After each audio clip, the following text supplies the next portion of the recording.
Hello everyone. In this video we are going to talk about superposition of simple harmonic motions. Now the concept of superposition is a very fundamental one in physics. So let us try to understand superposition from a broader sense. Now according to the principle of superposition, all linear systems obey a rule, that is, the net response caused by two or more stimuli is the sum of the responses that would have been caused by each stimulus individually.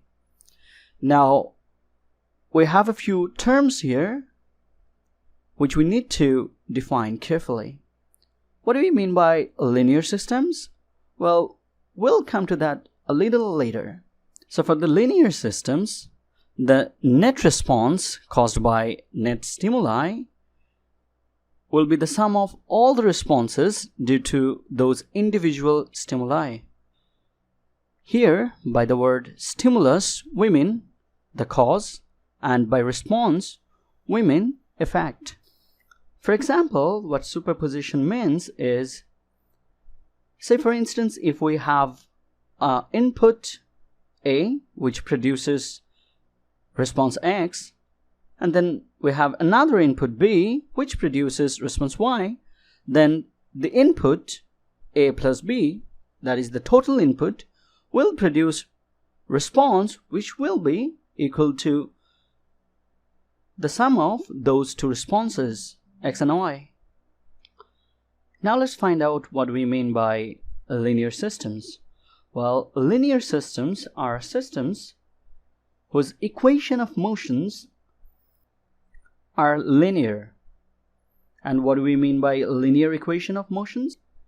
Well, it means that that equation of motion contains only the first power of x and its derivatives.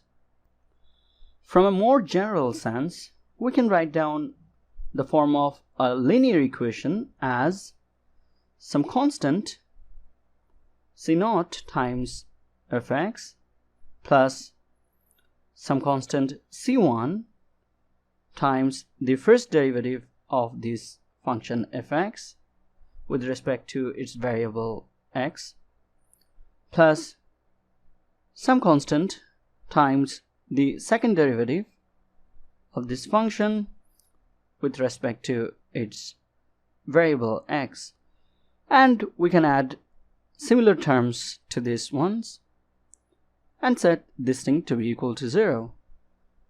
This equation is a more general form of a linear equation. The solutions of this homogeneous linear differential equation obey a special condition.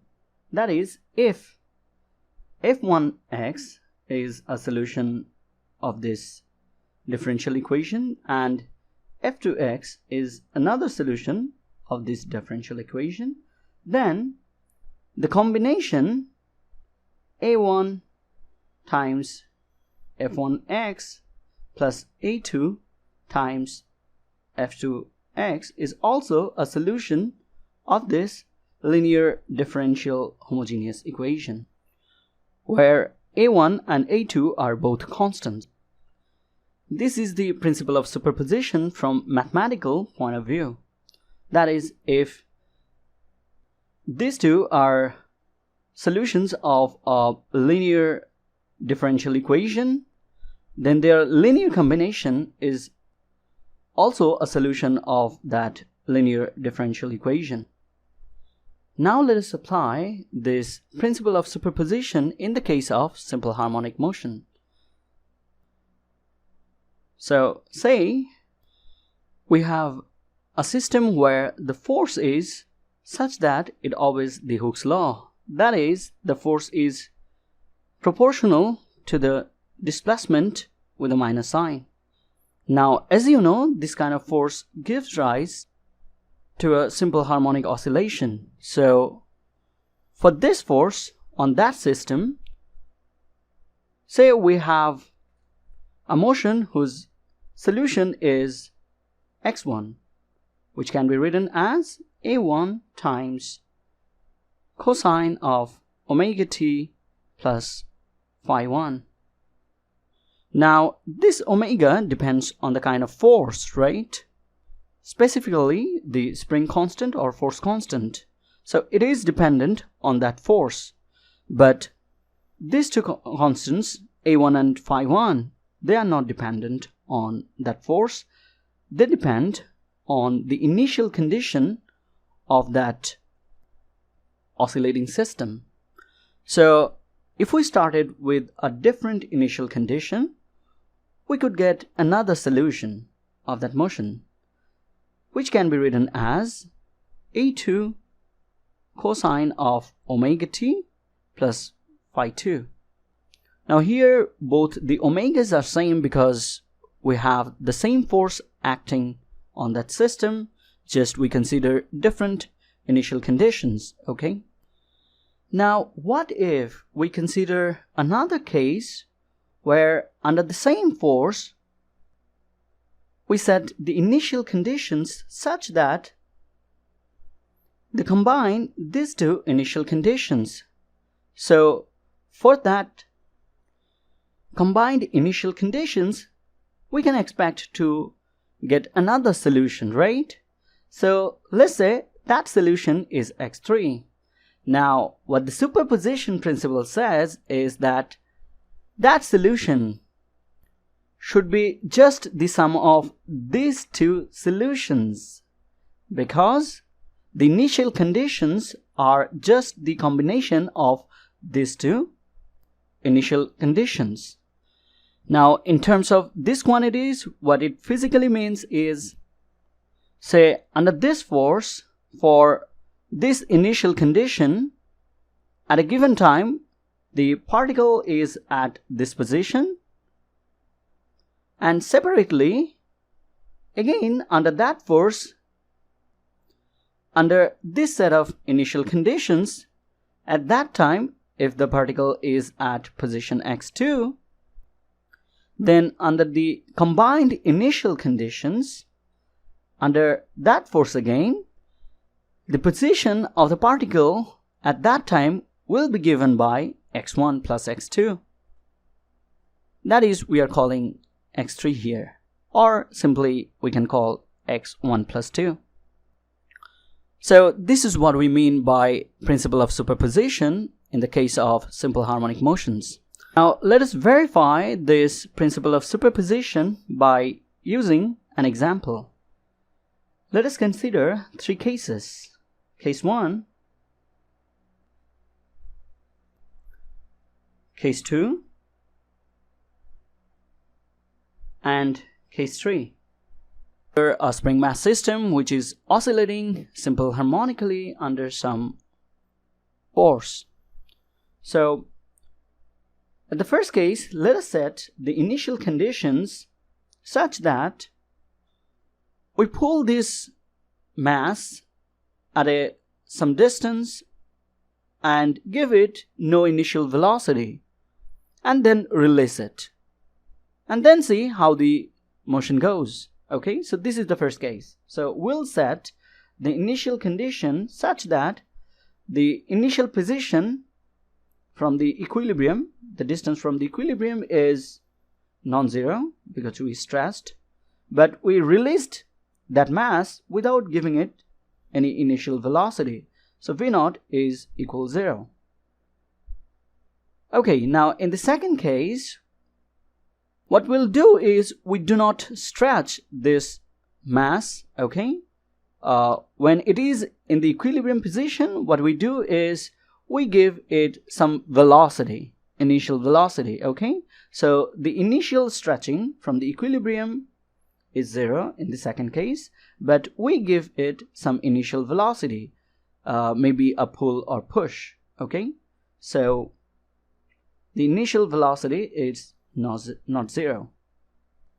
Now in the third case, what we will do is we'll stretch this mass from its equilibrium position, and unlike releasing it like the first case, we will give it some initial velocity also. So it will be a combination of both of these initial conditions. So we'll set x0 to be not equal 0 in the third case, and also the velocity, initial velocity, not equal 0. Let's find out the expressions of solutions of simple harmonic motions in all three cases. So for the first case, we stretched the mass from its equilibrium by an amount x0, so that will become our amplitude. Okay, so we can find that by the initial condition. So if we put this condition in the more general expression of the solution of simple harmonic motion, which was x equal a cosine of omega t plus phi. So if we put this initial condition in this equation, what we get is x at t equals 0 is equal to a cosine of omega t plus phi, but we are considering time to be equal 0, so the term omega t will vanish, we'll have only the term phi. So let's call that phi 1. So this is the displacement from the equilibrium at time t equals 0, and which we called x0, right? Now let's apply this condition, which was initial velocity equals 0 for the first case. We can put that thing into the expression of velocity, and we know we can find velocity by differentiating this solution. So d dt of x, which is the velocity, will be equal to minus omega a sine of omega t plus phi. So by using this expression of the velocity, we get v at time t equals 0, which we defined as v0 to be equal to minus omega a sine of omega t plus phi 1 here, but at time t equals 0, the omega t term will vanish, so we'll have sine of phi 1. Now in our problem, we set this thing to be equal to 0, the initial velocity, in the first case. And from this we see that omega is not 0, a is not 0, so phi 1 must be 0 here. Okay, so this implies that phi 1 is equal to 0. So we can write down the solution for the first case, okay, and that expression should be x of t will be equal to x0 times cosine of omega t. Now how did we find this? Well, by putting phi 1 equal to 0 in this expression, we see cos phi 1, cos 0 is 1, so we have a equal x0, so we have put that here in this general form, a cosine of omega t plus phi, so a is x0 and phi is equal to 0, so we have this expression here. Okay, so now let's repeat that same procedure for case 2. So the initial position, which is x at t equals 0, for case 2 we can write that to be equal to a2 times cosine of omega t term will be 0 for time t equals 0. Okay, so we'll have only the phase, which we'll call phi 2 here. Now we have set this initial position 0 here, so it will be equal to 0. So this implies, as a2 cannot be 0, that cos phi 2 should be 0, so phi 2 should be equal to pi over 2. So we applied our first initial conditions. Let's apply the second initial condition, which is velocity at time t equals 0, which from this expression we see should be equal to minus omega times A2 sine of omega t, that will vanish, plus phi 2. Now this phi 2 is equal to pi over 2, and sine pi over 2 means it's equal to 1. So we'll have velocity here to be equal to minus omega A2, which we called our initial velocity here V0. Now by using these two initial conditions, we can write down the solution here, which we'll call x2 of t. So let us denote the first solution as x1 of t. So this is x2 of t will be equal to amplitude A2. So from this expression we can find amplitude A2 to be equal to what? V0 over omega.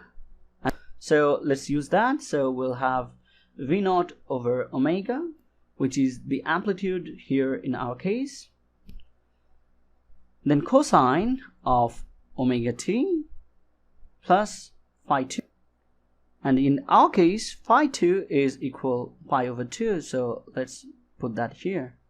So this is the solution of the simple harmonic motion for case 2. Now let's find out the solution in the case 3. So let's start with this initial condition. Well, x at t equals 0 will be amplitude, let's call that A3, cosine omega t term will vanish for t equals 0, so we'll have the phase, let's call that phi 3. Okay, so this is equal to x0, which is not equal 0 here. Similarly, we can find out velocity at time t equals 0, which again by using this expression we can write minus omega A3 sine omega t term will vanish, so we'll have again phi 3. So this thing will be equal to V0, which again is not equal to 0 for our case. Now as you can see, in order to find out this A3 and phi 3, we have to use both these equations. So if we start to manipulate this thing, say we divide this equation of velocity by this equation of position, we can write tangent of phi 3 to be equal to minus V0 over omega x0. So sine over cosine will give you tangent, and if you change sides you get this expression. Now by putting this expression in this first equation, we can find out A3 also. It will look a little complicated, but we can do that, right? So let's write that down. So A3 will be equal to, from here we can see it will be x0 over this cos phi 3, and phi 3 is defined as arctan of this quantity. So it will look like x0 divided by cosine of phi 3, which is here tan inverse of minus V0 over omega x0. Okay, so now using this phi 3 and A3, we can write down the expression for the solution of simple harmonic motion for this case 3.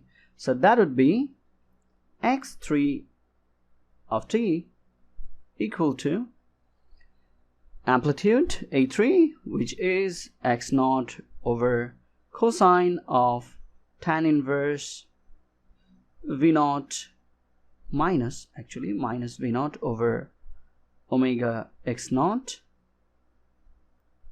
So that was the angle phi 3. Now this is the amplitude times cosine of omega t.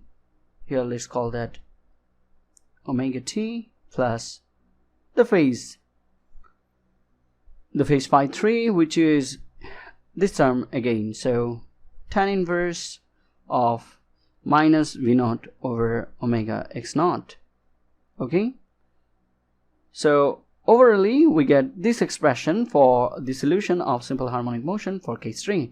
Now these steps were a bit complicated compared to the first two. Now actually, if the superposition principle works, then we don't really need to find out these quantities for the case 3, because if you look carefully, you will see that case 3 is just the combined initial conditions of case 1 and case 2. So by superposing these two solutions, x1 and x2, we should get the expression for x3. So if we expect the superposition principle to be true, we can write down x3 of t to be equal to x1 of t plus x2 of t. Okay, so that means we can use these previous two solutions to find out this solution.